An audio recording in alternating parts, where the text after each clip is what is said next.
लोकशाहीचा बुलंद आवाज, रिपब्लिकन वार्ता महाराष्ट्र.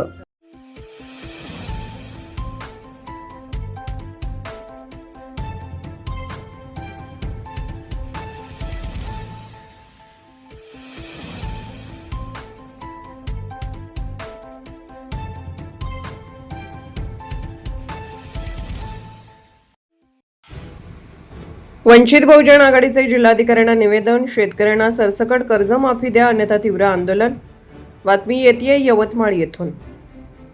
महाराष्ट्र शासनाने कर्जमाफीबाबत नुकतेच परिपत्रक जारी केल्यानंतर यवतमाळ जिल्ह्यातील शेतकऱ्यांना कोणत्याही अटी शर्तीशिवाय सरसकट कर्जमाफी देण्यात यावी अशी मागणी वंचित बहुजन आघाडीने केली आहे. या मागणीसाठी आंदोलनाची सुरुवात करण्यात आली असून पहिल्या टप्प्यात जिल्हाध्यक्ष ॲडव्होकेट डी.के. दामोदर यांच्या नेतृत्वात मुख्यमंत्री देवेंद्र फडणवीस यांना जिल्हाधिकारी कार्यालयामार्फत निवेदन पाठवण्यात आले.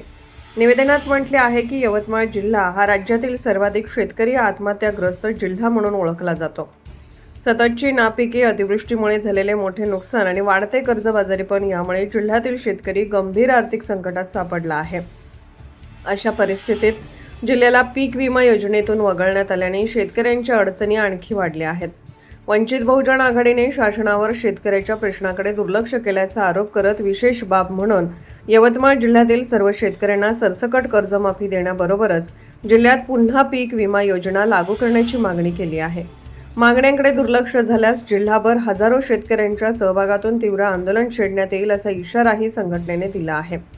यावेळी जिल्हाध्यक्ष ॲडव्होकेट डी.के. दामोदर यांच्यासह नितेश कठाडे, शुभम राऊत, पुसद तालुका अध्यक्ष संदीप आढाव, उत्तम मुनेश्वर, प्रवीण रामटेके, अविनाश गुरुदे, आनंदा खडसे, प्रकाश चव्हाण, सूरज चव्हाण, रवी उमरे, योगिता बोरकर, सतीश आढाव आदी पदाधिकारी उपस्थित होते.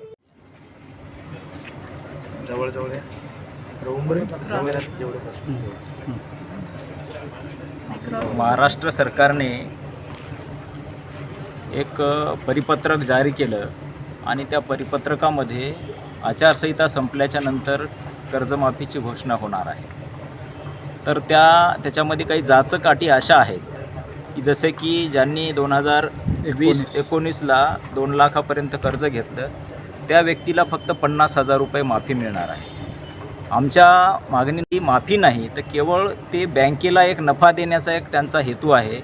कारण 2 लाख रुपयावरचं केवळ व्याज तेवढं होतं. तर आमची प्रमुख मागणी अशी आहे की तुम्ही 50,000 रुपये वगैरे कुठल्या पद्धतीची अट न लावता यवतमाळ जिल्हा हा शेतकरी आत्महत्याग्रस्त जिल्हा असलेला जिल्हा आहे आणि हे माननीय देवेंद्र फडणवीस साहेबांना माहिती आहे. कारण जेव्हा ते विरोधी पक्षात होते तेव्हा त्यांना ह्या जिल्ह्याचा सगळा अभ्यास माहिती आहे. एवढं असतानासुद्धा आजच्या घडीला यवतमाळ जिल्ह्यावर प्रचंड मोठा अन्याय करत आहेत. म्हणून आमची वंचित बहुजन आघाडी यवतमाळ जिल्ह्याच्या वतीने माननीय मुख्यमंत्र्यांना मागणी आहे की यवतमाळ जिल्ह्यामधल्या शेतकऱ्यांवर कुठल्याही पद्धतीच्या अटी शर्ती न लावता सर्व शेतकऱ्यांना सरसकट कर्जमाफी करावी अशा पद्धतीचं निवेदन माननीय जिल्हाधिकारी यांच्यामार्फत आम्ही आज दिलेलं आहे. रिपब्लिकन वार्ता न्यूज महाराष्ट्रासाठी Vidarbha उपसंपादक Rajesh Dhole, Yavatmal. Subscribe now and press the bell icon. Never miss an update.